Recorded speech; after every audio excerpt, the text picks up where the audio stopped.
देखेंगे बहुपद, जो दूसरा अध्याय है 10th क्लास में एनसीईआरटी की बुक में।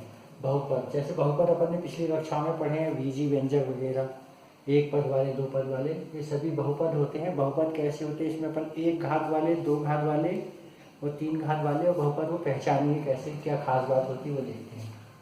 बहुपद जैसे जनरली होता है क्या है, कोई भी जिसमें चर राशि का प्रयोग होता है या नहीं भी होता है, जैसे अब हमने लिखे 2x, तो ये बहुपद है, मगर इसमें पद कितने लिख रहे हैं, एक। जैसे हमने लिख दिए यहाँ पर 3x² प्लस x, अब यहाँ पर कितने पद दिख रहे हैं, एक और एक, दो पद।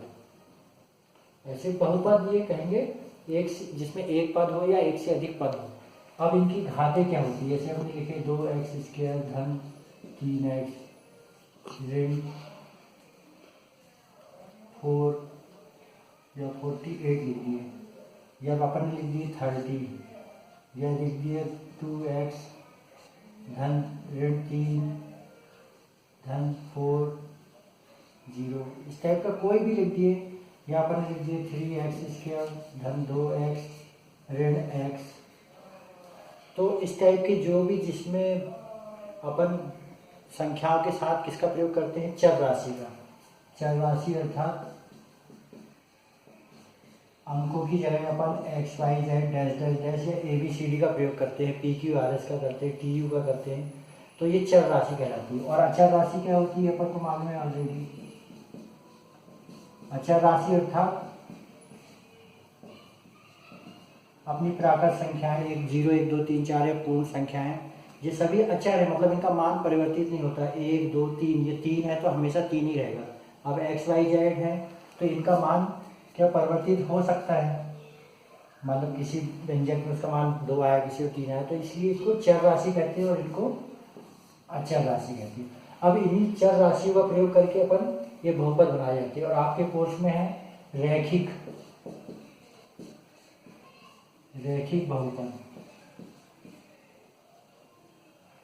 और रैखिक बहुपद अब अपन बोलेंगे तो क्या है रैखिक बहुपद, तो ऐसे बहुपद जिनकी अधिकतम घात, मतलब ऐसे बहुपद जिनमें चर राशि की अधिकतम घात कितनी होना चाहिए, एक होना चाहिए। अब जैसे अपन इसमें लिखते हैं पहले वाले में, इसमें क्या लिखा है 2x, इसमें x की अधिकतम घात कितनी है, एक है, तो ये अपना क्या हो जाएगा, अपना रैखिक बहुपद।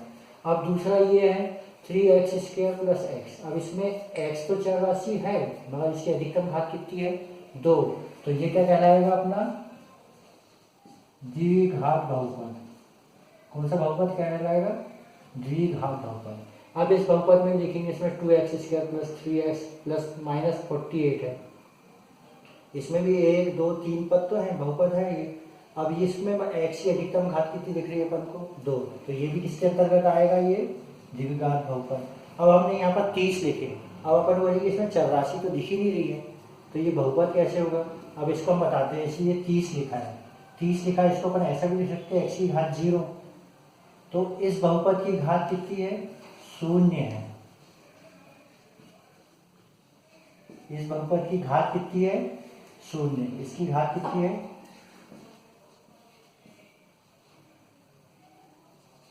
इसकी 0 घात है, यानी इस बहुपद की घात कितनी है, 0, क्योंकि x की घात 0 लिखेंगे तो उसका मान आएगा 1, तो 30 गुणित 1 बराबर क्या आएगा, अपना 30।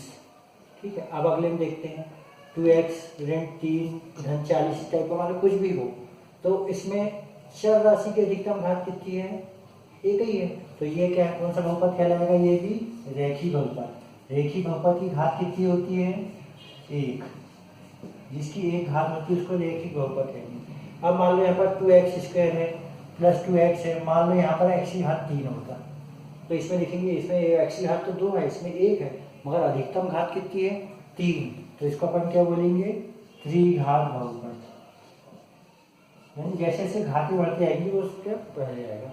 तो कहने का मतलब बहुपद अपने कोर्स में रैखिक बहुपद और ये बहुपद की पहचान अपन कैसे करेंगे, ये बहुपद में घात कितनी है, तो जितनी चर राशि की अधिकतम घात होगी वही उस बहुपद की घात होगी। इस बहुपद की घात कितनी है, द्विघात। इस बहुपद की घात कितनी है, 2 अधिकतम है तो द्विघात बहुपद होगा। इस बहुपद में x राशि दिख नहीं रही, न चर राशि नहीं दिख रही है, मगर इसको अपन मान के चलते हैं x की घात कितनी है, इसमें 0 है, इसका 0 मतलब 1 आ गया, अर्थात इसकी घात कितनी है, इसकी घात है 0। ऐसे इस बहुपद में x एक ही है, x की घात एक ही है तो ये क्या है, रैखिक बहुपद। इसमें x की घात 3 है तो त्रिघात बहुपद। जैसे जैसे घात बढ़ती आएगी बहुपद की घात भी उतनी ही होगी। अब इसके बाद अपन अगला देखते हैं। अपन इसकी कुछ खास बातें देखते हैं बहुपद की। बहुपद की खास बातें कि कौन सा बहुपद है या नहीं। अभी अपन ने जैसे देखे बहुपद है, उसकी घात एक घात है तो अधिकतम घात एक है तो रैखिक है, 2 घात है तो द्विघात बहुपद, 3 घात है तो त्रिघात बहुपद। ऐसे जैसे जैसे घात बढ़ती आएगी बहुपद की घात बढ़ती आएगी। अब अपन पहचानेंगे ये बहुपद है या नहीं। बहुपद की खासियत क्या होती है। बहुपद की खासियत सबसे पहले होती है कि ऋणोत्तर पूर्णांक होना चाहिए। क्या ऋणोत्तर पूर्णांक होना चाहिए, पदों की घात यानी चर राशि की घात क्या होना चाहिए,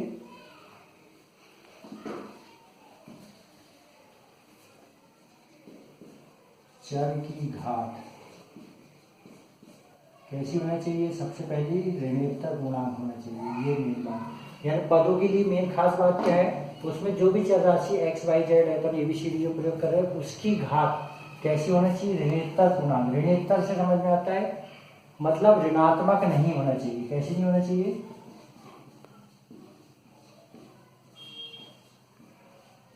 ऋणात्मक घात नहीं होना चाहिए। अर्थात जैसे अब इस पद को देखते हैं, ये बहुपद है या नहीं। इसमें 1/x लिखा है और ये हर में x है। यदि इस x को अपन अंश में ले आएंगे तो इसकी घात कैसी हो जाएगी, ऋणात्मक हो जाएगी। घात कैसी हो जाएगी, ऋणात्मक। इसलिए ये बहुपद है या नहीं, तो ये बहुपद क्या है, नहीं है, ये बहुपद नहीं। अब इसमें देखते हैं, अब इसमें देखेंगे तो ये अपना बहुपद है √x+1, मगर ये बहुपद है या नहीं अपन पहचानेंगे तो कैसे पहचानेंगे। इसमें x की घात कितनी है, वर्गमूल लगा है तो वर्गमूल x होता है, मतलब एक्चुअली इसमें होता है x की घात कितनी होती है, 1/2। और चूंकि इसकी घात कैसी है, पूर्णांक तो नहीं है, 1/2 है, मतलब एक तो ऋणात्मक घात नहीं होना चाहिए और दूसरा क्या होना चाहिए, पूर्ण अंक होना चाहिए। एक ऋणोत्तर पूर्णांक होना चाहिए, मतलब ऋणात्मक भी ना हो और पूर्ण हो। अब इसका 1/2 घात है तो ये पूर्ण नहीं है, पूर्णांक नहीं है, पूर्णांक नहीं है, अतः ये क्या है, बहुपद ये भी नहीं है। फिर ठीक है, अगले में देखते हैं, ये भी है इसमें। ये सभी संख्याएं कैसे 1/x² + 2x + 3, इनको यदि अपन पलट के अंश में ले आएंगे तो सभी x या चर राशियों की घात कैसी हो जाएगी, ऋणात्मक हो जाएगी। घात कैसी हो जाएगी इसकी, ऋणात्मक। तो ये क्या हो जाएगा, ये भी बहुपद नहीं है,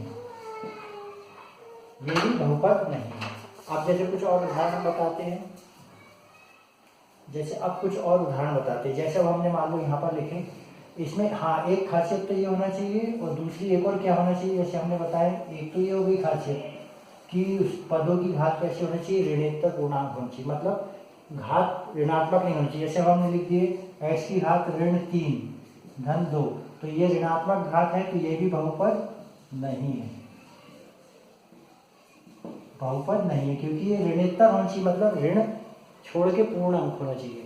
मतलब ये ऋण नहीं रहता, धन रहता तो ये क्या हो जाता है, बहुपद हो जाता। अब जैसे अब हमने बताए थे एक चीज और खासियत है, पदों का गुणांक शून्येतर पूर्णांक होना चाहिए। अब जैसे मान लो मैं लिख दूं 0 × x की घात 3, तो ये भी क्या हो जाएगा, बहुपद नहीं है, क्योंकि इसका जो गुणांक है,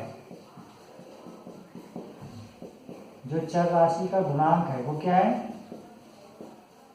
0 है, इसलिए ये बहुपद नहीं है। अर्थात किसी भी चर राशि का गुणांक क्या नहीं होना चाहिए, 0 नहीं होना चाहिए।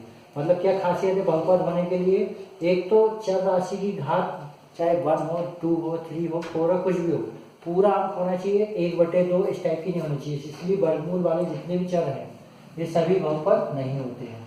और यदि हर में यदि कोई संख्या है 1/x है या 1/x अकेला x की घात 3 है, हर में है तो इसको पलट के ऊपर लेंगे तो एक्चुअली इसकी घात क्या होगी, x की घात ऋण 3 होगी, इसलिए ये भी बहुपद नहीं है।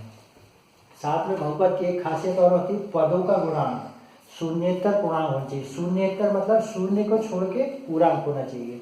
अब जैसे मैं लिख दिया यहाँ पर 0 गुणित, ये 0 है वो नहीं है, 0 x की घात 3, तो ये 0 क्या हो जाएगा, ऋणोत्तर पूर्णांक है इसलिए ये, वो शून्येतर पूर्णांक है इसलिए ये भी बहुपद नहीं होगा।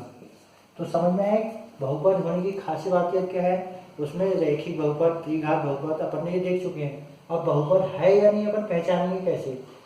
चर राशि की घात हमेशा कैसी होना चाहिए? मेन खास बात है धनात्मक होना चाहिए, धनात्मक पूरा अंक होना चाहिए, मतलब ऋणोत्तर नहीं होना चाहिए। ऋण को छोड़ के क्या बचता है अपना? धनात्मक पूर्णांक बची। एक्स की घात हमेशा कैसी होनी चाहिए? धनात्मक। और हर में आता है तो हमेशा ऋणात्मक हो जाती है घात। और दूसरा, बहुपद में जो एक्स का गुणांक है या चर राशि जो भी वाई जेड हो, वो क्या हो जाएगा? उसका गुणांक हमेशा शून्य को छोड़ के पूर्णांक होना चाहिए, मतलब शून्येतर पूर्णांक होना चाहिए। अब एक खास बात और बता रहे, बहुपद ऐसा भी होता है कि एक चर राशि वाला। अब एक्स स्क्वायर धन 2y प्लस 3z हमने लिख दिया, तो ये भी एक बहुपद है, मगर ये कैसा बहुपद है? इसमें 1 2 3 चर राशि है, मतलब चर राशि एक से अधिक भी हो सकती है बहुपद। अब इस कंडीशन में इसमें 1 2 3 पद वाला बहुपद तो है, मगर इसमें चर राशि होती है। अब आपके कोर्स में केवल यही है पहचानने के लिए कि रैखिक बहुपद, त्रिघात बहुपद है और ये बहुपद है या नहीं है। तो इसकी खास बात अपन ने देख चुके। अब इसके अपन आगे का देखते हैं। अपन अब आगे का देखते हैं बहुपद का हिस्से का।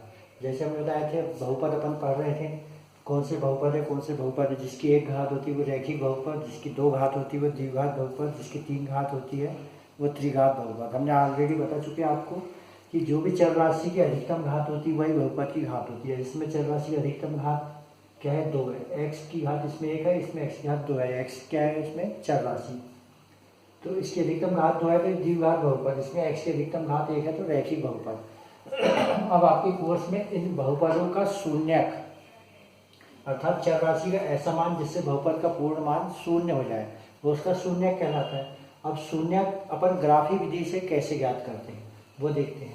चाहे द्विघात बहुपद हो चाहे रैखिक बहुपद हो, इसका ये अपन ग्राफी निरूपण करते हैं और जो भी ग्राफी रेखा बनती है उसके आधार पर बहुपद कि शून्य का अपन कैसे ज्ञात कर सकते हैं ये देखते हैं। अब जैसे अपन को मालूम है एक्स वाई एक्स में ये होता है एक्स अक्ष, ये होता है एक्स डैश, ये होता है वाई और ये वाई डैश, यहाँ पर ओ केंद्र होता है, ठीक है। ऐसे ही सभी में रहेगा।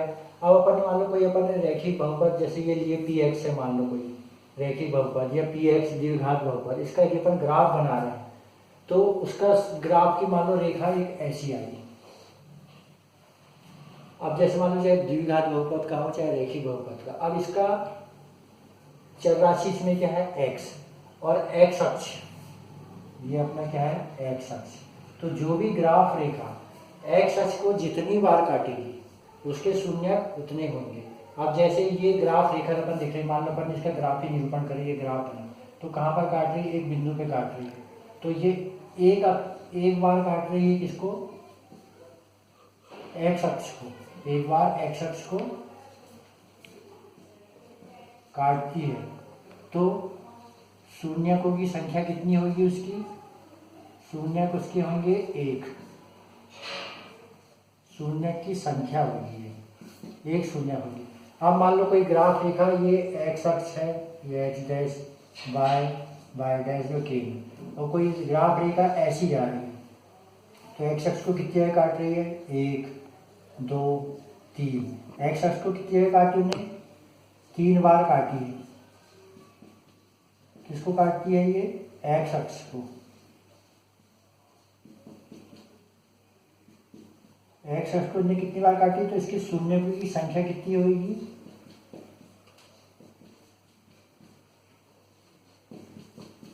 संख्या होगी 3। अब यही स्थिति ग्राफ की अलग अलग भी हो सकती है। अब जैसे मान लो कोई ग्राफ ऐसा बना तो ये कितनी बार काट रहा है? 2 बार, तो शून्य कितने होंगे इसके? शून्य होंगे 2। अब मान लो कोई और स्थिति, मान लो एक ऐसी बनती है, ग्राफ रेखा ऐसी बन रही है तो ये एक्स अक्ष को तो एक ही बार काट रही है, मगर वाई को काट रही है, ये वाई अक्ष हो गया, ये हो गया अपना एक्स अक्ष, ठीक है। तो केवल अपन देखेंगे एक्स अक्ष को कितनी बार काट रही है। यहाँ पर एक्स अक्ष को कितनी बार काटी है? 1 बार काट रही है, 1 बार काट रही है, तो शून्य कितने होंगे इसके? 1। अब मान लो कोई और अलग तरीके का ग्राफ रहा, मान लो ये ऐसा हो रहा है एक यहाँ पर काट रही है, यहाँ काट रही है, 2 बार काट रही है, तो शून्य कितने होंगे? 2 होंगे। अब मान लो कोई ग्राफ रेखा ऐसी जा रही है, मान लो कोई ग्राफ रेखा ऐसी जा रही है, ग्राफ रेखा। अब ये एक्स अक्ष तो ये हो गया अपना, ये हो गया अपना वाई, और ये वाई अक्ष, वाई डैश। अब चूंकि ये ग्राफ रेखा एक्स अक्ष की समानांतर जा रही है, कहीं काट ही नहीं रही, यानी काट नहीं रही है, तो शून्य कितने होंगे इसके? शून्य होंगे शून्य, अर्थात कोई शून्य नहीं होगा इसका। तो कहने का मतलब क्या हुआ?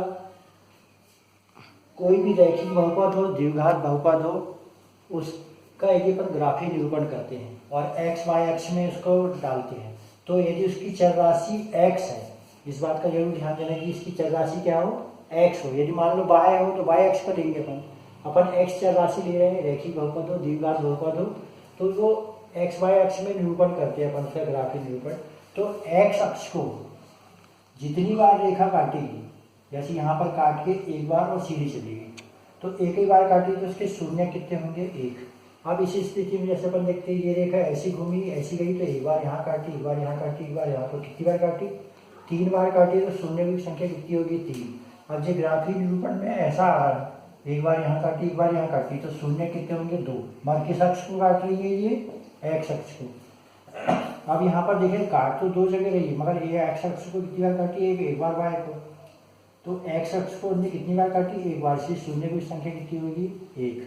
अब इस रेखा में देखते हैं, ये ओ से केंद्र के पार से काटती हुई जा रही है और एक यहाँ काट रही है, मगर ये एक्स अक्ष को काट रही है, एक और एक 2 जगह 2 बार काट रही है, तो इसके शून्य कितने होंगे? 2।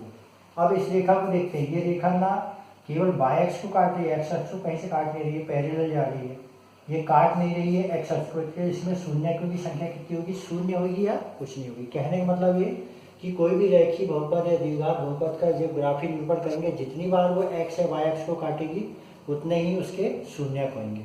ठीक है, अब अपन आगे का देखते हैं। अब अपन देखते हैं बहुपद के शून्य और गुणांकों में संबंध, अर्थात बहुपद के जो भी शून्य होंगे और बहुपद के जो भी गुणांक होंगे उनमें संबंध देखेंगे। अब संबंध देखेंगे मतलब कैसे? जैसे अब ये बहुपद है अपने पास ax + b, अब जी बहुपद है ax + b, ये कौन सा बहुपद हो गया अपना? ये रैखिक बहुपद।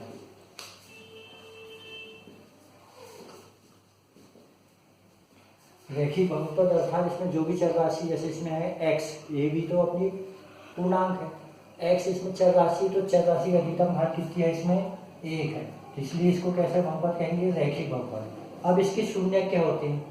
इसके शून्य का अपन यदि सूत्र के द्वारा निकालें तो शून्य किसके क्या होते हैं? रैखिक बहुपद के शून्य होते हैं -b/a, अर्थात चर राशि का गुणांक और b, मतलब -b और चर राशि का गुणांक। इसको यदि अपन इसको वर्णन भी करें तो क्या होगा? ये x हो जाएगा अपना चर राशि का गुणांक और ये b हो जाएगा ये। अब इसको मैं द्विघात बहुपद से समझाता हूँ। जैसे मान लो द्विघात बहुपद है,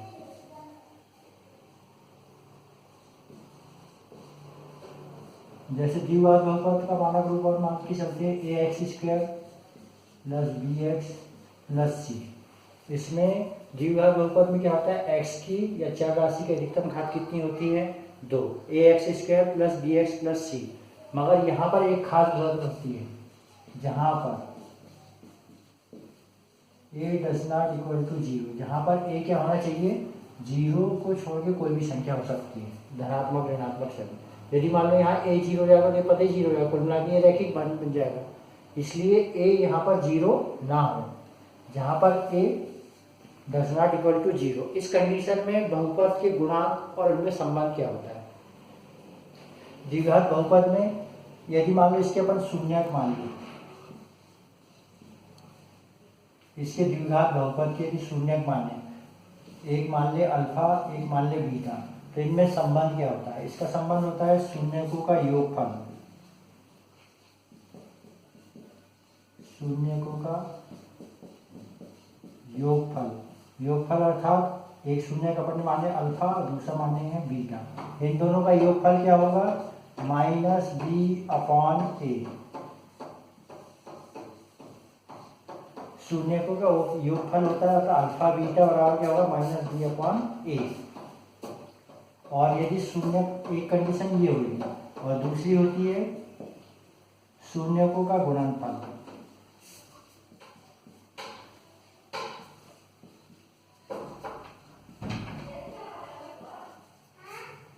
शून्यकों का गुणनफल अपन ने शून्यक मान के चले हैं अल्फा और बीटा, तो alpha into beta is equal to, या अल्फा और बीटा का गुणनफल क्या होता है, सी अपॉन ए। एक सूत्र और ये बनता है अल्फा बीटा, शून्यकों का गुणनफल क्या होता है, सी अपॉन ए। अब यहाँ पर इसमें देखते हैं कि क्या है खास बात इसमें, यानी यदि अपन मान लो द्विघात बहुपद जिसकी अधिकतम घात 2 है, उसके शून्य के यदि कोई अल्फा और बीटा है तो उनका योगफल, शून्यकों का योगफल क्या होता है, बी।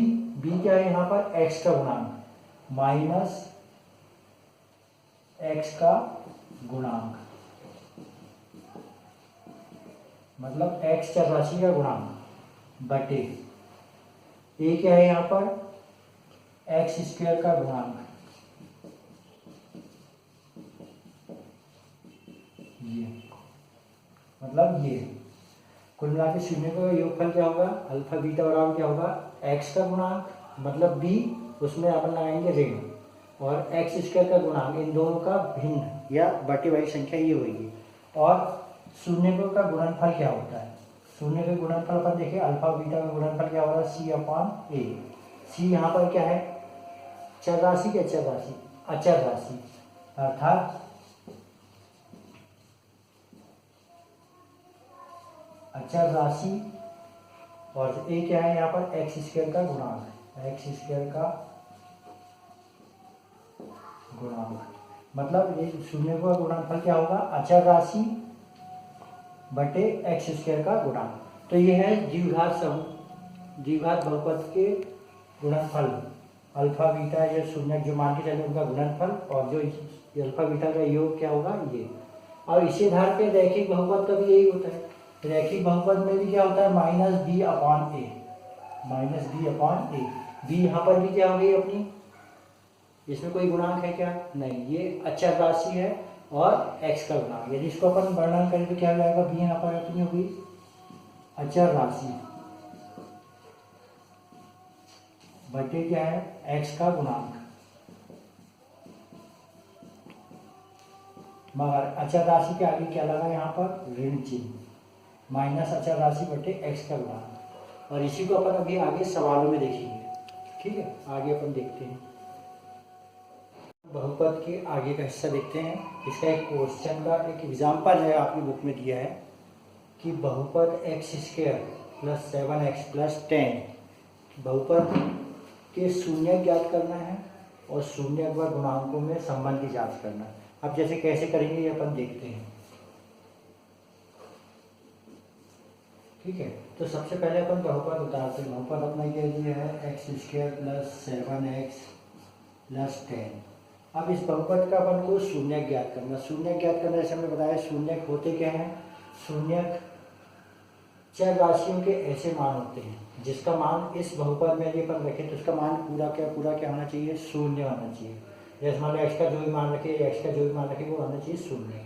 तो अब इसको अपन ज्ञात कैसे करेंगे, ज्ञात कैसे करेंगे, जैसे ये 3 पद के रूप में बहुपद है, 1 पद 2 पद 3 पद, तो इसके अपन पहले गुणनखंड ज्ञात करेंगे। और गुणनखंड ज्ञात करने के लिए देखो आसान तरीका हम आपको बता रहे हैं। सबसे पहले अपन लिखेंगे एक्स स्क्वायर, सबसे शुरू में पहला पद रखेंगे एक्स स्क्वायर फिर 7x प्लस 10। तो जैसे अपना मानक बहुपद क्या है जिसके आधार पर अपन सूत्र ज्ञात करेंगे, वो होता है A X square plus B X plus C. तो अपन को क्या करना है, अपना जो भी बहुपद दिया है यदि इसका क्रम बदल के दिया है तो अपन को सबसे पहले एक्स स्क्वायर लिखना, फिर बी एक्स वाला लिखना प्लस सी वाला लिखना। इसमें चूंकि क्रम दिया तो अपन नहीं करेंगे। अब अपन देखो इसके गुणनखंड कैसे करते हैं। गुणनखंड करने के लिए अपन क्या करेंगे, इसका जो अचर पद है जिसमें चर राशि नहीं है अर्थात एक्स नहीं है या एक्स वाई जेड जो भी चर राशि वो ना है, तो इसको लेंगे प्लस इस एक्स स्क्वायर का जो भी गुणांक है उसको लेंगे। इसका गुणांक कुछ नहीं है, इसका अपन क्या मान के चलेंगे, इसका गुणांक क्या है 1, क्योंकि एक का गुणा इसमें हो ही रहा है। और इस अचर पद कौन सा अपना 10, इन दोनों का गुणा करेंगे कितना आ रहा है ये 10, 1 गुणित 10 बराबर 10, 10 एकम 10। मान लो यहाँ पर 2 रहता है, यहाँ 10 बराबर 10 दूनी कितना आता है 20। मगर इसमें एक्स स्क्वायर का गुणांक चूंकि कुछ नहीं है तो उसमें 1 का गुणा होता है। अब अपन क्या करेंगे, इस 7x को, इस 7 को ऐसा तोड़ेंगे, 7 को या 7x को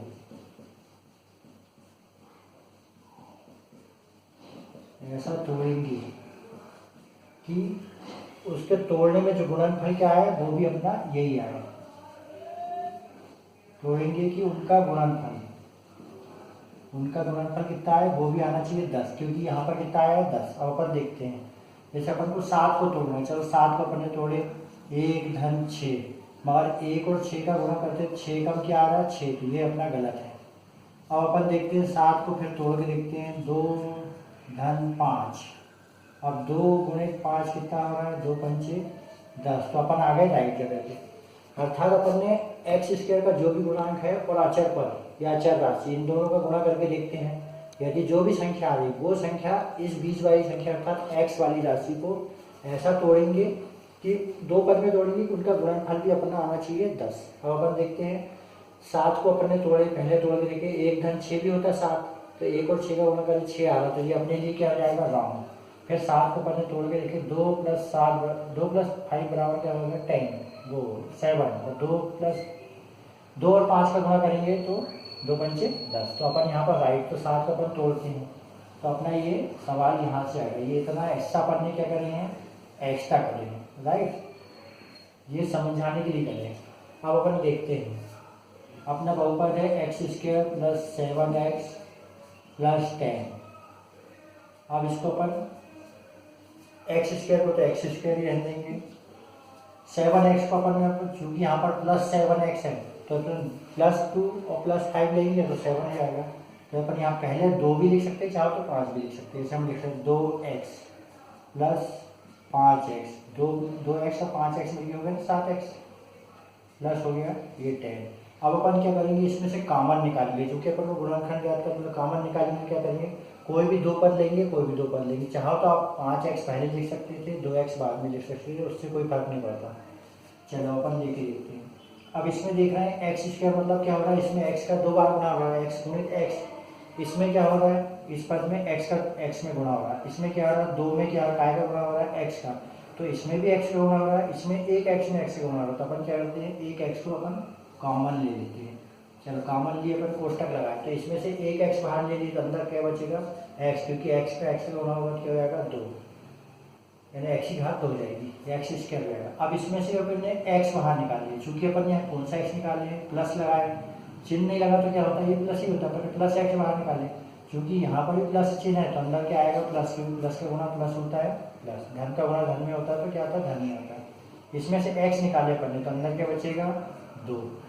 देखो कैसे करके देखते हैं, x का x में गुणा हुआ x², x का 2 में हुआ तो 2x हो गया, राइट। अब याले पद में देखते हैं, क्योंकि ये भी धन है तो अपन धन लगा देते हैं। अब इसमें इस पद में देखेंगे, इसमें 5 में काय का गुणा हो रहा है x का, मगर यहाँ पर 2 10 है तो इसको अपन इसको तोड़ के लिख लेते हैं एक स्टेप बढ़ा के, 5x धन 10 को अपन ऐसा लिख सकते हैं 2 गुणित 5, 2 पंचे 10। अब अगली स्टेप फिर देखते हैं, ये है x + 2। अब यहाँ पर अपन देखते हैं, अब 5 में x का गुणा हो रहा है, 5 में किसका गुणा हो रहा है 2, तो इधर से भी 5 ले सकते हैं, इधर से 5 बाहर ले सकते हैं। चलो 5 बाहर ले लेते हैं, अंदर क्या बचा यहाँ पर x, इधर से 5 बाहर निकालिए, अंदर क्या बचा 2, तो ये आया +2। क्योंकि धन का चिन्ह है तो चिन्ह में कोई फर्क नहीं पड़ेगा, ऋण रहेगा तब कंफ्यूजन होता है।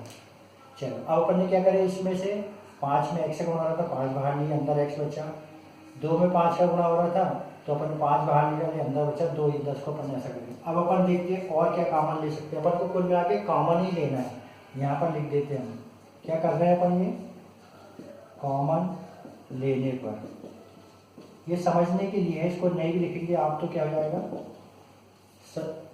आपका राइट है। चलो अब इसमें देखते हैं x का गुणा ये कोष्टक में हो रहा है, कोष्टक है x + 2, इधर भी क्या है x + 2, तो पूरा का पूरा ये कोष्टक क्या है, दोनों में एक जैसा कॉमन है, तो इसको अपन पूरा कोष्टक ही कॉमन ले लेते हैं। क्या कॉमन लिए अपन ने x + 2, ये पूरा कोष्टक इधर से कॉमन ले लिए, इधर से कॉमन ले लिए, क्योंकि x का गुणा हो रहा है, इधर 5 का गुणा हो रहा है, अब अंदर क्या बचेगा, इधर इधर बचेगा ये वाला एक्स, इधर क्या बचेगा ये वाला 5, ये क्योंकि ये +5। देखो एक बार फिर से एक्स का गुना हो रहा है इस कोष्टक में, 5 का गुना हो रहा है इस कोष्टक में। चूंकि ये कोष्टक के अंदर जो संख्या है, इस कोष्टक के अंदर जो संख्या, दोनों कैसी है, समान है, x+2 अपन ने x+2 पूरा कोष्टक सहित कॉमन ले ली यहाँ से, तो यहाँ क्या बचा x, इधर से पूरा ये बाहर निकालिए, अंदर क्या बचा +5, ये आ गया। अब यहाँ पर देखेंगे अपन ये कोष्टक और ये कोष्टक, बीच में कोई साइन नहीं, तो ये क्या होता है गुणा का चिन्ह। कुल मिला के अपन ये कैसे प्राप्त कर लिए अपन ने, ये अपने क्या प्राप्त हो गए, ये अपने क्या है गुणनखंड। अब चूंकि देखो अपन को क्या ज्ञात करना है, बहुपद के शून्य ज्ञात करना है। अब बहुपद का शून्य का आएगा, यानी इस बहुपद का मान शून्य कब होगा, या तो इस कोष्टक का मान शून्य होगा या इस कोष्टक का मान शून्य। मान लो अपन थोड़ी देर कि इस कोष्टक का मान शून्य, शून्य का गुणा इस कोष्टक में करेंगे तो क्या आएगा शून्य, क्योंकि शून्य का गुणा किसी भी संख्या में करो, कितनी बड़ी है कितनी छोटी, तो क्या होता है कुल मिला के शून्य होगा। इसको शून्य रख लीजिए थोड़ी देर के लिए, तो इसमें शून्य का गुणा होगा तो कुल मिला के क्या आएगा शून्य। तो चलो अब अपन दो भाग कर लेते हैं। अपन इसको मान लेते पहले x+2 = मान लो शून्य। मान लो इधर वाला कोष्टक का मान है, अपन मान के चल रहे कि ये शून्य है, तो यहाँ पर क्या लिख लेंगे अपन लेने पर, x+2 = 0 लेने पर। अब अपन x का मान ज्ञात कर रहे इससे यहाँ बचा x और इसका पक्षांतर कर देंगे, क्योंकि x का मान चाहिए अपन को। इधर धन तो है, पक्षांतर करने को उधर क्या जाएगा ऋण 2। क्या आ गया, अपन ने x+2 लिए थे तो x का मान क्या आ गया, x का मान आ गया ऋण 2, यानी x2 का पक्षांतर कर इधर तो प्लस हो जाएगा माइनस हो जाएगा, x का मान आ गया ऋण 2। अब अपन मान के चलते x+2 को अपन 0 लेते हैं, अब x+5 को 0 लेते हैं, x+5 = 0 लेने पर। अभी अपन इसको 0 लिए थे, अब इसको 0 देते हैं, तो अब देखते हैं इसमें x का मान क्या आएगा। x को यहीं रहने देंगे, 5 का पक्षांतर कर देंगे, अर्थात 5 को ले लेंगे उधर, तो 5 उधर जा क्या आएगा धन 5 का ऋण 5, तो x बराबर क्या आया अपना ऋण 5। अर्थात यदि अपन ने जो गुणनखंड प्राप्त करे थे x+2 और x+5, तो इन दोनों का जो गुणनखंड हुआ था अपन ने मान के चले थे, या तो गुणनखंड का एक हिस्सा 0 होगा तो इसका गुणा इसमें करेंगे 0 जाएगा, इसका 0 होगा तो इसका 0 जाएगा। तो अपन ने पहले इसको 0 मान लिए, तो x+2 मानने पर x का मान आया -2, इसका मान 0 मान लिए, तो इसका मान रखने पे क्या आया x+5। यदि ये हमने बताया था पहले आपको कि शून्य क्या होते हैं, तो अपने पास ये शून्य प्राप्त हुए हैं। शून्य क्या होंगे इस बहुपद के, एक तो होगा ऋण 2 और ऋण 5। तो शून्य क्या हो गए, ऐसे मान होते हैं चर राशि के, x के ऐसे मान आए ना, x के मान ऋण 2 आया, ऋण 5 आया, ये ऋण 5 या ऋण 2 को इस बहुपद में यदि अपन रखेंगे तो पूरा बहुपद का मान शून्य आएगा। इसका हम आपको आखिरी में करके बताएंगे। अब अपन ने चूंकि क्या ज्ञात कर लिए, शून्य ज्ञात कर लिया, अब क्या ज्ञात करना, शून्य और गुणांकों में संबंध। शून्य और गुणांकों में संबंध कैसे ज्ञात करेंगे, जैसे हमने बताया थे, अब यहाँ पर लेते हैं आधा वोल्ट, ठीक है। अब अपन को मालूम है मानक बहुपद क्या होता है, ax² + bx + c। इस कंडीशन में क्या होता है, यदि अपन ने मान लिए शून्य किसके क्या है, इसके शून्य क्या है, इस बहुपद के शून्य एक मान लेते अल्फा, एक मान लेते बीटा, तो उस कंडीशन में शून्यकों का गुणनफल और शून्यकों का योग, इन दोनों में जो संबंध है ये हमने आपको ऑलरेडी बता चुके हैं। तो शून्य पहले अपन देखते हैं शून्यकों का योगफल, शून्यकों का योगफल अर्थात अपन क्या लेना पड़ेगा अल्फा प्लस बीटा, और इसका मान क्या होता है, अल्फा प्लस बीटा का मान होता है -b/a, और b यहाँ पर क्या है x का गुणांक और a क्या है x² का गुणांक, और इसमें क्या चिन्ह लगा है ऋण। अब इसमें अपन मान रख के देखते हैं, अपना अल्फा बीटा क्या है ऋण 2 और ऋण 5। अब यहाँ पर अपन रख लेते हैं मान रखने पर, शून्य का मान रखने पर। अब शून्य का अपना पहले क्या है ऋण 2, चल रखते हैं ऋण 2। दूसरा क्या आया है धन, बीटा का मान आया है ऋण 5, इसको कोष्टक में ले लेते हैं, बड़ा दिख नहीं रहा होगा आपको, ऋण 2 और ऋण 5। अब अपन यहाँ पर इसका भी मान रख के देखते हैं। अब इसका मान कैसे रखेंगे अपन देखेंगे, अब शून्य अपन जो करे वो सही है या नहीं। अब यहाँ पर इसकी तुलना करते हैं, अपना क्या है, बहुपद था x² प्लस 7x प्लस 10। यदि इन दोनों की तुलना करेंगे तो अपने ax² है, तो एक इसका गुणांक क्या है, 1 है, इसमें a है, तो a बराबर यहाँ पर क्या जाएगा अपना 1। x का गुणांक क्या है यहाँ पर b, तो b बराबर यहाँ पर क्या जाएगा अपना 7। और c क्या है, अचर राशि, तो c बराबर क्या जाएगा अपना 10। ठीक है, तो कहने का मतलब अपन इस बहुपद में देख लेंगे, मानव बहुपद से तुलना करेंगे तो x का स्क्वायर का गुणांक क्या कहलाएगा यहाँ पर a का मान क्या आएगा 1, इसमें b का गुणा हो रहा है x में, इसमें x का गुणा हो रहा है 7 में, तो x का मान क्या आ गया अपना 7, और c अचर पर है अपना कितना है 10। इसको फिर से लिख लेते हैं 10। ठीक है, अब इसका मान अपन इस पे रखते हैं, तो b का मान क्या है अपना, क्या है अपना 7 आया, तो यहाँ पर क्या लिखेंगे ऋण 7। ठीक है, a का मान क्या है 1। अब अपन देखते हैं दोनों पक्षों में अपन ने जो बहुपद के शून्य ज्ञात करे और डायरेक्ट ज्ञात करे, इन दोनों में रिश्ता कैसा है, सत्य है या असत्य। चलो अगर इसको देखते हैं, ऋण 2 और ऋण 5 को अपन जोड़ेंगे तो क्या जाएगा ऋण 7, और इधर भी क्या आया ऋण 7/1 अर्थात 7, अर्थात अपना क्या है शून्यों का योगफल। मानक सूत्र से रखने पे अपना भी वही आया और डायरेक्ट रखने पे वही आया, तो अपने शून्य क्या है सत्य है, तो यहाँ पर अपन क्या बोल सकते हैं ये सत्यता की जांच, ये सत्य है। अब अपन योगफल को देखें अपन, अब गुणनफल भी देख लेते हैं। शून्यकों का गुणनफल, अपने मानक सूत्र के अनुसार शून्य का गुणनफल क्या होगा अल्फा इंटू बीटा, और अल्फा अपने मान के चले हैं, क्या माने हैं शून्य। अब अपने पास शून्य क्या है अल्फा बीटा का मान, यहाँ पर चाहो तो अपन लिख भी सकते हैं या यही लिख लेते हैं। अपन ने जो पहला शून्य ज्ञात करे थे ऋण 2, और बीटा दूसरा शून्य ज्ञात करे वो ऋण 5, इनका मान ही रखना है अपन इसमें। ठीक है, चलो गुणनफल, तो अल्फा इंटू बीटा, पहले गुणनफल क्या आएगा अल्फा अर्थात ऋण 2, और गुणनफल बीटा अर्थात ऋण 5। ठीक है, अब ये होता क्या है एक्चुअली इसका बराबर, हमने पहले बता चुके हैं मानक सूत्र में यदि मान रखे शून्य का गुणनफल alpha into beta equal to होता है c/a। क्या होता है ये c/a। अपन लेफ्ट पक्ष में मान रख के देख लेते हैं, अल्फा अपना जो शून्य का है अल्फा और बीटा ऋण 5 और ऋण 2। अब राइट पक्ष का मान रख के देखते हैं c अर्थात अपना अचर पद क्या है यहाँ पर 10, हमने यहाँ लिख के रखे हैं 10, चलो लिख देते हैं 10।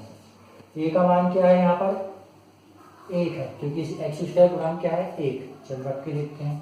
अब इसको हल करके देखते हैं अपन सही है गलत। चलो ऋण 2 का गुणा ऋण 5 में होगा, क्योंकि ऋण का गुणा ऋण में होगा तो आंसर काय में आना चाहिए धन में। 2 पंचे 10 अर्थात प्लस धन बराबर 10, अर्थात अपन इसको लिख सकते हैं 10 बराबर 10। तो अपन कैसे हैं सही है, अर्थात ये सत्य है। तो अपन ने क्या करें एक बार फिर से रिपीट कर देते हैं। अपन हमने एग्जाम्पल लिए, दरअसल लोगों का रिक्वेस्ट आ रही थी जो एग्जाम्पल बुक में दिया है उसमें समझा के नहीं दिया है, इसलिए हमने आपको ये फिर से एग्जाम्पल भी करा रहे हैं आपको। x² प्लस 7x प्लस 10 शून्य, इस बहुपद के शून्य ज्ञात करना, शून्य व गुणांकों में संबंध की जांच करना। चलो अपन ने सबसे पहले क्या करे थे, इसको गुणनखंड निकालने के लिए अपन क्या करे थे अचर पद और x² का मान, और हमने एक चीज़ और बताया थी कि ये x² x प्लस c के रूप में मानक बहुपद के रूप में यदि जमा है तो ठीक, नहीं तो इसको अपन अरेंज करके जमाएंगे। फिर अपन ने क्या करें अचर पद और x² का गुणांक का गुणा करके देखे, इसमें गुणांक कुछ नहीं अर्थात क्या है 1 और 10 का गुणा करके देखे कितना आ रहा 10। तो अपन ने बीच वाले पद को अपन को ऐसा तोड़ना है कि उन दोनों का गुणनफल भी आना चाहिए 10 का। और चलो पहली बार अपन ने तोड़ के देखे 1 प्लस 6 बराबर होता है 7, और 1 और 6 का गुणा होता है 6, तो ये अपने लिए रॉन्ग था। फिर 7 को अपन ने तोड़ के देखे 2 धन 5 अर्थात 2 गुणित 5 का 2 और 5 का गुणा कितना आ रहा है 10, तो अपन ये सही है। फिर अपन ने इसी रूप में तोड़े x² प्लस 7x को कैसे तोड़े x² 2x प्लस 5x मिलकर हो गया 7x प्लस 10। फिर इन दोनों में से कोई भी एक को अपन ने कॉमन ले लिए, कैसे कॉमन लिए इसमें x का गुणा हो रहा है इसमें x का गुणा हो रहा है, x बाहर निकाले तो अंदर क्या बचा x, इसमें से x बाहर निकाले तो अंदर क्या बचा 2। अब ऐसे इन दोनों में भी कॉमन लेना था तो इसको हमने पहले तोड़ के लिख दिए 5x प्लस 2 गुणित 5 लिख सकते 10 को अपन ने फिर यहाँ पर अपन ये पद उतारे, फिर इसमें देखिए x में 5 का गुणा हो रहा है, 2 में 5 का गुणा हो रहा है, तो 5 अपन ने बाहर ले लिए, x अंदर बचा, 2 अंदर बचा। फिर इन दोनों को अपन ने देखे ये कोष्टक सेम टू सेम है, दोनों के अंक सही है, x+2 एक जैसे हैं, पूरा कोष्टक अपन ने के लिए कॉमन ले लिए। तो अंदर क्या बचा, इधर x का गुणा हो रहा है, इधर हो रहा है 5 का गुणा, तो x+5 बचा अपना। तो ये अपने क्या आ गए थे, गुणनखंड। अब हमने बताया था शून्यक क्या होते हैं, किसी बहुपद के शून्यक ऐसे मान होते हैं चर राशि के, चर राशि इसमें क्या है x, ऐसे मान होंगे जिसका मान बहुपद में रखने में पूरा शून्य आता है। तो अपन ने गुणनखंड के रूप में प्राप्त करे, तो अपन मान के चलते या तो ये गुणा 0 होगा या ये गुणा 0 होगा। यदि ये 0 होगा तो 0 गुणा इसमें होगा तो पूरा शून्य जाएगा, यदि ये शून्य होगा तो पूरा शून्य आएगा। तो अपन पहले इसको शून्य मान के ले लेते हैं, मान लेते हैं कि पहले ये शून्य है, x+2 बराबर 0 लेने पर इस कंडीशन में x का अपना मान क्या रहा है, ऋण 2, और दूसरे को x+5 को 0 लेने पर क्या x का मान क्या है, ऋण 5। तो ये शून्य का अपने ऋण 2 और ऋण 5 ये हो गए। तो ये अपने अल्फा बीटा के मान आ गए, अल्फा का मान ऋण 2, बीटा का मान 2। और मानक बहुपद के अनुसार अल्फा बीटा के शून्य माने तो शून्य अपने हो गए ऋण 2, और इसकी तुलना इससे करें तो a अर्थात x² गुणांक आ गया अपना 1, x का गुणांक आ गया 7 अर्थात b का मान, c अर्थात 10। अब अपने सवाल का आधा हिस्सा था गुणांकों में संबंध की जांच करना, शून्य व गुणांकों में। तो शून्य गुणांकों में संबंध क्या है, शून्यकों का योगफल अल्फा बीटा क्या होता है, अल्फा प्लस बीटा = होता है -b/a। अपन ने रख के देखे, अपने अल्फा बीटा का मान ऋण 2 ऋण 5 को जोड़ दिए, और b/a -b/a, b का मान अपना 7 था, a का मान 1। अपन ने हल करके देखे तो लेफ्ट पक्ष राइट पक्ष दोनों कैसे आ गए, समान, अर्थात ये सत्य है। फिर शून्य का गुणनफल होता है अल्फा × बीटा बराबर c/a, c अपना था 10 और a का मान है 1, तो 10/1 लिख दिए। और इधर का भी अपन ने अल्फा बीटा गुणा करके देखे तो ये भी 10 आ रहा है, तो ये भी सत्य है। अर्थात अपन ने जो शून्य ज्ञात करें और बहुपद में जो x² या x के जो गुणांक है उनमें जो संबंध है ये कैसे प्राय अपने सत्य, ठीक है। और एक चीज़ हम जो बताने वाले थे कि शून्य बहुपद के ऐसे मान होते हैं चर राशि के जिसका मान इसमें रखने पूरा शून्य जाता है। तो इसको हम अलग से बता रहे हैं, ये सवाल का हिस्सा नहीं है, अपना प्रश्न यहीं पर खत्म हो जाता है, ठीक है। चलो इसमें हम रख के बताते हैं शॉर्टकट में। ये x² है, चलो अपन ऋण 2 लेते हैं, x² की जगह अपन ने ऋण 2 का स्क्वायर ले लिए, प्लस 7x है, 7 गुणित ऋण 2 ले लिए, प्लस 10 ले लिए। तो x ऋण 2 करने के लिए अल्फा का मान कोई भी एक शून्य का मान रख के देख लें, तो जहाँ जहाँ x है वहाँ पर अपन अपने जो शून्य है उसका मान रख देंगे। अपन ने एक शून्य के लिए ऋण 2 रख देते सब जगह, ऋण 2 का घात 2, 7x अर्थात 7 गुणित ऋण 2 धन 10। अब इसको हल करके देखते हैं, आ रहा है ये शून्य 2, चलो नीचे करते हैं, 2 की घात 2 है तो 2 दूनी 4 में आएगा, मगर ऋण का गुणा ऋण में होगा तो आंसर क्या में आएगा, धन में। ऐसे ही 7 का गुणा 2 में होगा, 7 दूनी हो जाएगा 14, मगर ये ऋण का गुणा धन में होगा तो पूरा आंसर क्या में आएगा, ऋण में। धन ऋण का गुणा होता है ऋण, आता 7 दूनी 14, ऋण 14 धन 10। अब अपन इसमें देखेंगे 14 और ऋण 4। अब चाहो तो इन दोनों को पहले हल कर लेते हैं, चल करके देखते हैं। ये 4 है, ऋण 14 और धन 10, अर्थात 14 बड़ी संख्या में छोटी संख्या घट जाएगी क्योंकि एक ऋण है एक धन है, बचेगा कितना, 14 में से 10 गया 4, बड़ी संख्या के आगे कौन सा चिन्ह था, ऋण, तो यह बचा ऋण 4 और धन 4 मिलकर क्या आएगा, शून्य, अर्थात अपना शून्य प्राप्त हुआ। कैसे प्राप्त हुआ, शून्य का मान रखने पर, ठीक है। तो ये हमने समझा थे एक्स्ट्रा चीजें। अब अपना अगला सवाल देखते हैं, प्रश्नावली 2.2 का एक सवाल करते हैं। पहले सवाल का ये दूसरा है, 4s² - 4s + 1 का शून्य ज्ञात करना। अर्थात इसमें चर राशि क्या है, इसमें s ही है, s, क्योंकि हमने बताए थे चर राशि होती क्या है, जब अपन अंकों की जगह किसका प्रयोग करते हैं, शब्दों का प्रयोग करते हैं। ऐसे ABCD कुछ का प्रयोग करते हैं, चूँकि ABC अपन इसमें अचर राशि के लिए प्रयोग करते हैं, इसलिए इसमें x, y, z, s, t, u, v किसी का भी प्रयोग कर सकते हैं। अब इसमें किसका प्रयोग किया है, s का, तो इसमें अपन को कंफ्यूज होना नहीं है, ठीक है। अब इसमें अपन को शून्य ज्ञात करना, चलो अपन इसको हल करते हैं, ठीक है। फिर से अपन देखते हैं बहुपद क्या है अपना, 4s² + 4s², इसे लिखना पड़ेगा।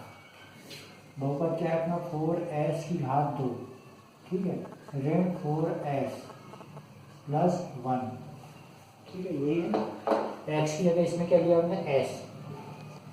अब हमने पहले बताया है बहुपद के अपन को शून्य ज्ञात करना, सबसे पहले गुणनखंड ज्ञात करना पड़ेगा। गुणनखंड ज्ञात करने के हमने तरीका बताए थे कि इस अंक और अचर पद और एक्स स्क्वायर की घात का जो गुणांक है उन दोनों का गुणा करके देखते हैं। चलो फिर से एक बार हम वही तरीका बता देते हैं, इन दोनों का गुणा करके देखते हैं। तो ये है, इसका गुणांक है 4, अचर पद अपना 1, 4 एकम 4, इन दोनों गुणा करें 4। तो बीच वाले जो जिसमें घात 2 नहीं है उसको अपन ऐसा तोड़ेंगे कि वो क्या हो जाए, इन दोनों का गुणा आपस में क्या आना चाहिए, 4 ही आना चाहिए। चलो तोड़ के देख लेते हैं। ये 4s, इसको अपन ने तोड़े मान लो तो क्या जोड़ सकते हैं, पहले 1 धन 3 बराबर कितना आ रहा है, 1 धन 3, 1 और 3 का गुणा करते कितना आ रहा है, 3, तो ये गलत है। फिर अपन 4 को इसको फिर ऐसा तोड़ते हैं, 2 धन 2 कितना आया, 2 गुणे 2 बराबर कितना आ रहा है, 4, तो अपन राइट, अपन इस रूप में इसको तोड़ लेंगे। अब यहाँ पर थोड़ा सा डिफरेंस होगा वो हम बताते हैं, ये एक्स्ट्रा चीज़ें हमने करी, ठीक है।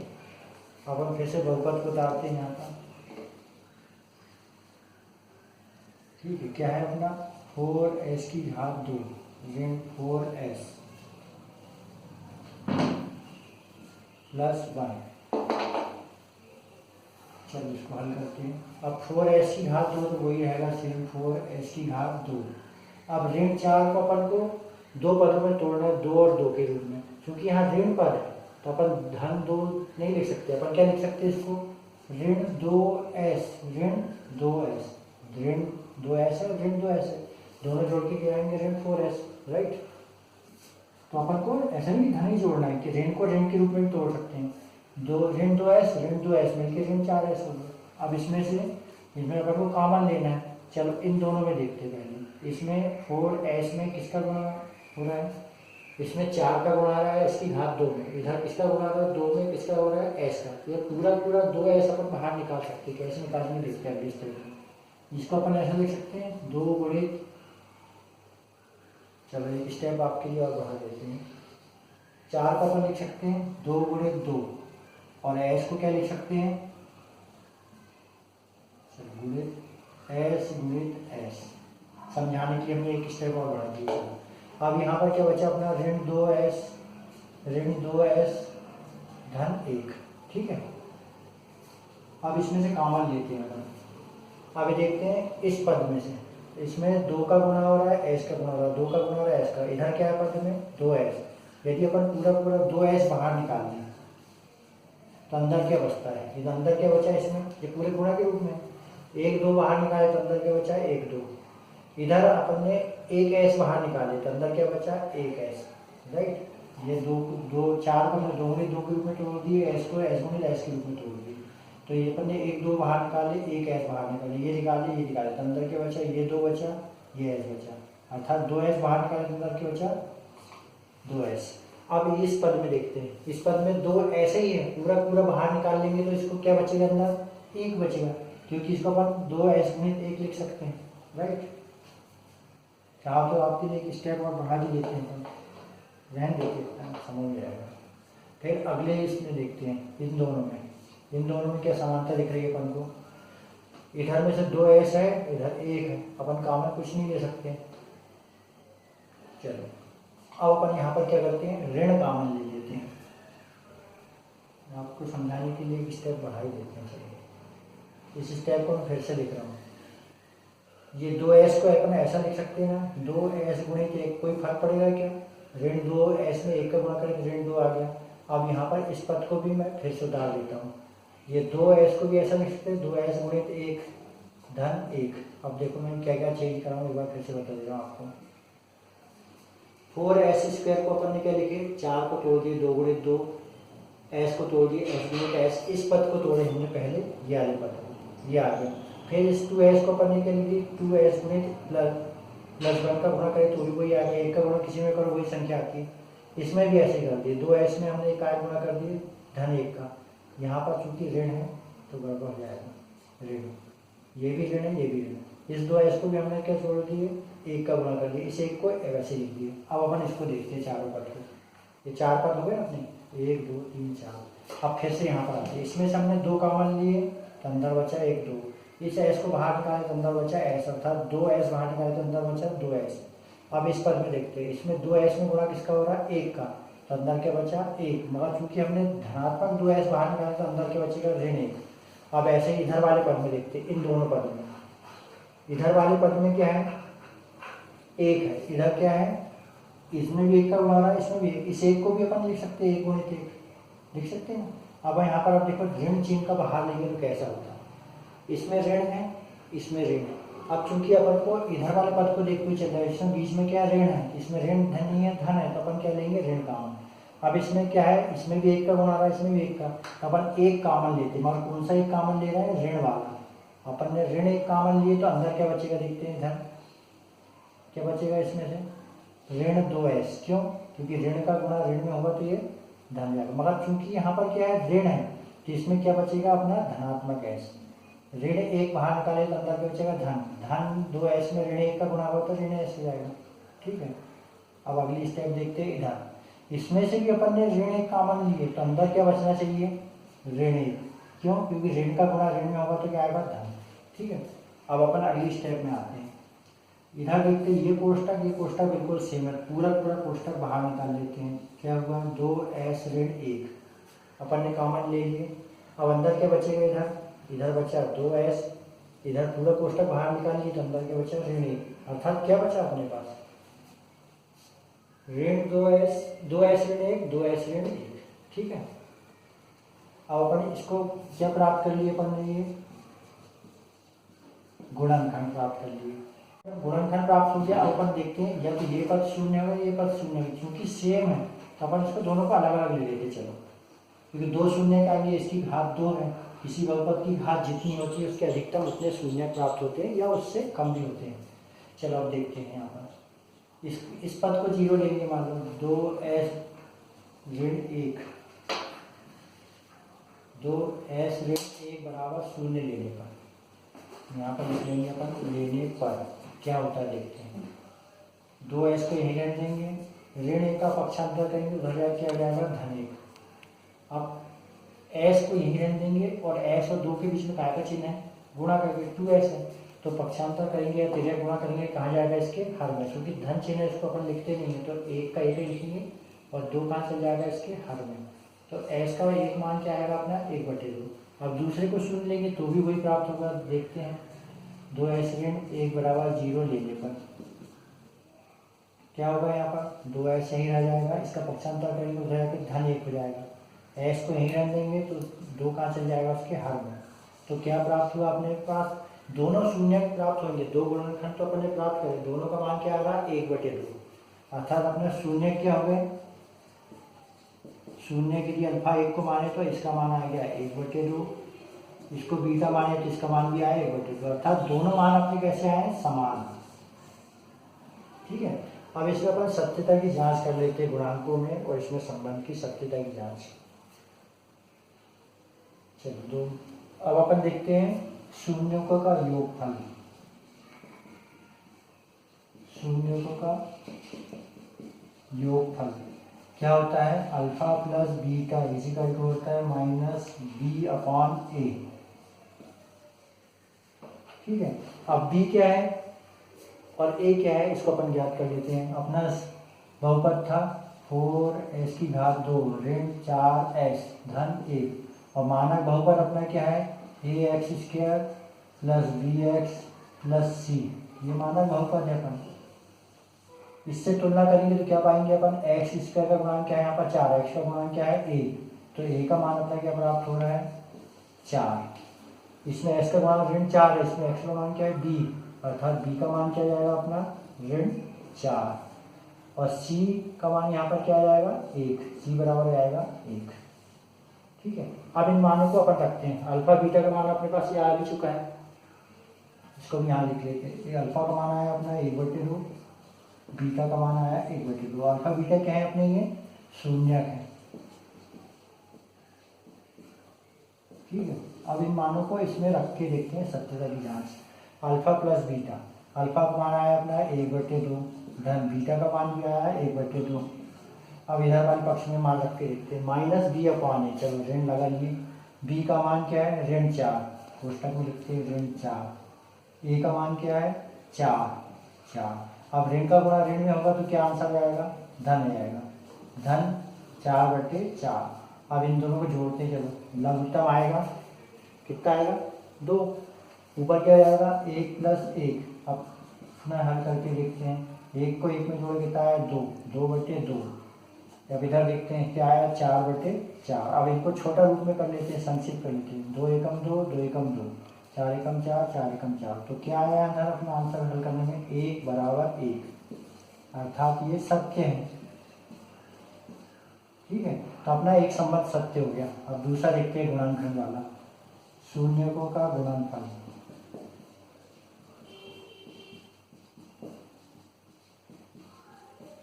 और शून्यकों का गुणनफल क्या होता है, अल्फा × बीटा = क्या होता है C/A।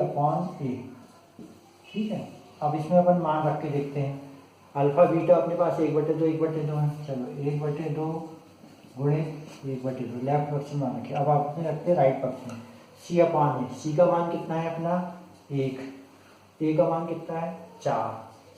चलो हल करते हैं, 1/2 1/2 अंश का गुणा आएगा, 1 एकम 1, 2 दूनी 4, 1 एकम, इधर तो सेम ही है 1/4। ये दोनों आपस में बराबर है, अर्थात ये सत्य है।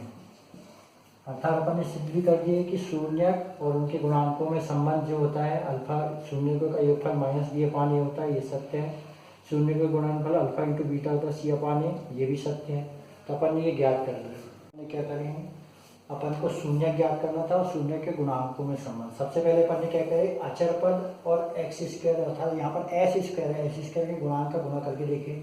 इसका गुणांक है 4, इसका है अचर पद 1, इन दोनों गुणा करके देखे कितना आ रहा है 4। तो अपन बीच वाले पद को अपन ऐसा तोड़े कि उन दोनों का गुणा भी आना चाहिए 4। जैसे 1 धन 3 के रूप में तोड़ते तो गुणा आता 3, ये गलत है आते हैं, इसलिए 2 + 2 के रूप में तोड़े तो कितना है 4। अब अपन ने यहाँ पर देखिए ऋण 4s था, तो ऋण 2s और ऋण 2s के रूप में तोड़ सकते हैं, ऋण 2 मिलकर कितना हो गया 4। अब अपन ने इसको थोड़ा विस्तार करे थे हमने, क्योंकि समझाने के लिए आपको क्या करना है। अब 4 को कर दीजिए 2 × 2s, s को कर सकते हैं s × s, क्योंकि s की घात 2 है। अब इस 2s में हमने काय का गुणा करे थे 1 का, क्योंकि 1 का गुणा करने में किसी पद में फर्क नहीं पड़ता। ऐसे ऋण 2s में भी हमने काय का गुणा करें 1 का, और 1 में भी गुणा कर दिए 1 का, क्योंकि अपन को कॉमन लेना है। अब यहाँ पर अपन ने क्या लिए हैं, कॉमन लेने पर। ठीक है, अब अपन ने कॉमन लिया, उन्होंने देखे इधर वाले पद में देखते, पहले इस पद में, इसमें 2 का गुणा 2 से हो रहा है, s का गुणा s से हो रहा है, अर्थात इधर भी s का गुणा s में हो रहा है, इधर 2, मगर याले पद में किसका हो रहा है केवल 2s का, तो इधर केवल अपन ने 2s बाहर निकालिए, इसमें से एक 2 को बाहर निकालिए, इसके s को निकालिए, अर्थात 2s बाहर निकालिए, अंदर क्या बचा यहाँ पर 2 × s, अर्थात 2s बचा।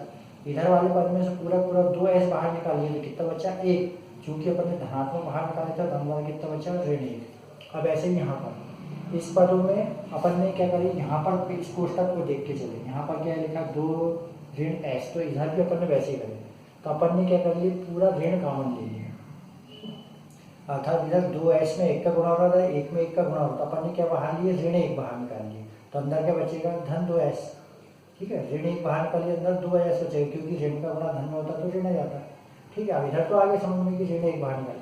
अब इनमें से ऋण 1 बाहर निकालेंगे अपन, तो अंदर क्या बचना चाहिए, ऋण बचना चाहिए, क्योंकि यहाँ पर आंसर काय में है धन में, ऋण का गुणा ऋण में होता तो धन होता। ठीक है, चाहो तो इसको अपन ऋण 1 गुणित ऋण 1 भी लिख सकते थे। अब अपन ने यहाँ पर कॉमन ले लिए, अब अपन ने देखे ये कोष्टक सेम है, तो पूरा कोष्टक अपन ने क्या ले लिए कॉमन, अंदर बचा 2s ऋण 1। अब चूंकि 2s ऋण 1 सेम गुणनखंड प्राप्त हुआ, अपन को क्या प्राप्त हुआ गुणनखंड, तो अपने मूल्य जो शून्य आएंगे वो भी कैसे आएंगे एक जैसे। इसके बराबर 0 लेने पे 1/2 आया, इसके बराबर 0 लेने में 1/2 आया था। अल्फा एक शून्य का मान 1/2, बीटा एक शून्य का मान 1/2। अब गुणांकों में संबंध देखें तो क्या होता है, मानक सूत्र ax² + bx + c है, तो अपन ने 4x² 4s + 1, इनको अपन ने देखे तो a का मान आया 4, b का मान आया ऋण 4, c का मान आया 1, और अल्फा बीटा अपने ये शून्यक है। ठीक है, अब इनका मान इनमें रखते हैं, देखते शून्यकों का योगफल होता है अल्फा + बीटा इक्वल होता है -b/। अपन ने अल्फा बीटा का मान रख के देखे, इधर राइट पक्ष में b और 1 का देखें, ऋण 4 a का मान 4, दोनों को काट दिए तो आया 1, और इधर काट दिए तो 1 आया, और ये ऋण का गुणा ऋण में धन में। ऐसे अपन ने इसमें करके देखे, शून्य का गुणनफल होता है सी अपान ए, तो 1/2 का गुणा 1/2 में करें, सी बटे ए में और सी का मान हो गया 1, ए का मान हो गया 4, 1/4 इधर आया, 1/4 इधर आया, तो सत्य है, अर्थात अपन कैसे हैं, सही है। अब अपन अगला देखते हैं। तो अपन इसका अगला क्वेश्चन देखते हैं। प्रश्न 2.2 का 2 का पहला है, शून्य को का योग व गुणनफल क्रमशः दिए हैं, तो बहुपद याद करना है। क्या दिए हैं, गुणनफल योगफल दिया है, ऋण 1/4 दिया है और ऋण 1 दिया है गुणनफल। तो चलो अपन इसको देखते हैं, इसके आधार पर बहुपद ज्ञात करेंगे। कैसे ज्ञात करते देखते हैं, क्योंकि मानक बहुपद के आधार पर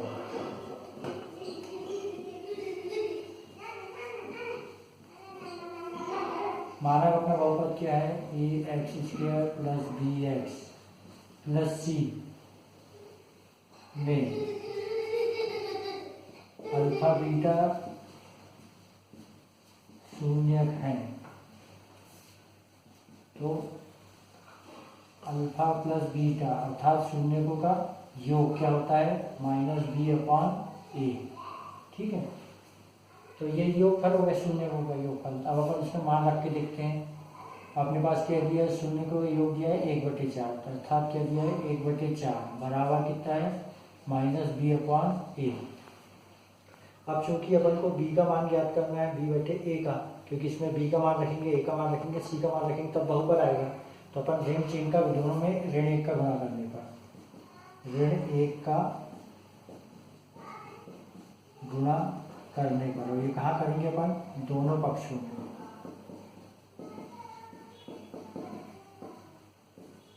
दोनों पक्षों में ऋण 1 का गुणा करते हैं। देखिए ऋण 1 का गुणा करेंगे तो क्या होगा, ऋण 1 गुणित 1/4 बराबर ऋण 1 गुणित ऋण b/a।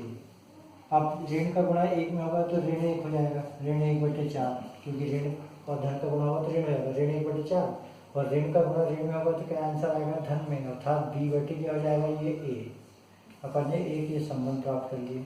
अब दूसरा यहाँ पर करते हैं, ये योग दिया था, ये अपन ने क्या ज्ञात करें, शून्यों का योगफल। अब अपन यहाँ पर गुणनफल ज्ञात करते हैं। गुणनफल क्या होता है, अल्फा या बीटा ये हैं शून्य, तो ये गुणनफल होते हैं c/a। किस आधार पे होते हैं ये, मानक बहुपद यदि अपना ax² bx प्लस c हो, तो अल्फा बीटा शून्य हो तो उनका योग होता है अल्फा प्लस बीटा क्या होता है, -b/a। तो उसके आधार पे मान रखे अपन ने। अब गुणनफल अल्फा इंटू बीटा क्या होता है, c/a। अपन अपने पास क्या दिया है, ऋण 1 क्रमशः दिया है, योग दिया था 1/4, गुणनफल दिया था ऋण 1, तो अल्फा बीटा का गुणनफल कितना दिया अपन को, ऋण 1 बराबर क्या होना चाहिए, c/a, क्योंकि अपन को abc का मान ज्ञात करना है। अब c/a, अब इसमें अपन ने देखे कि b/a अपने आया ऋण 1/4, इसके हर में क्या है 4, इसके हर में क्या है 1, क्योंकि इसके हर में भी अपन को क्या लाना है 4, इसलिए अपन दोनों 4 का गुणा करते हैं, 4 का भाग देते हैं। देखो ऋण 1 में यदि मैं 4 का गुणा कर लूँ और 4 का भाग दे दूँ, कोई फर्क पड़ेगा, 4 से 4 कट गया, बचा ऋण 1, ठीक है, बराबर है अपना c/a। क्योंकि अपने 4 का गुणा 4 को भाग क्यों करें, क्योंकि इसके हर में 4 है, इसके हर में उनको 4 लाना है। चलो हल करते हैं। ऋण 1 का गुणा 4 में हुआ तो क्या हो गया, ऋण 4/4 बराबर c/a। ये दो चीज अपन को प्राप्त हो गई। अब अपन दोनों को साथ में लिखते हैं। अपने पास आया b/a बराबर, इसको फिर से लिखना है, ऋण 1/4 कामा c/a बराबर क्या प्राप्त हुआ अपन को, ऋण 4/4। अब अपन देखते हैं दोनों का हर क्या है, a है, इसके हर में क्या है 4, इसके हर में क्या है 4, तो आता है अपने पास क्या प्राप्त हो रहा है, a बराबर क्या प्राप्त हुआ अपन को 4। अब b में देखते हैं, b का मान क्या है, ऋण 1, b बराबर क्या है ऋण 1, हर में 4 है 4, इसके हर में 4 है और इसके हर में भी है a, तो a बराबर आ गया 4, b बराबर आया ऋण 1। अब a बराबर तो 4 आ गया, c बराबर क्या आ रहा है अपने पास, ऋण 4। अब a b c का मान अपन मानक बहुपद में रखने पर के मान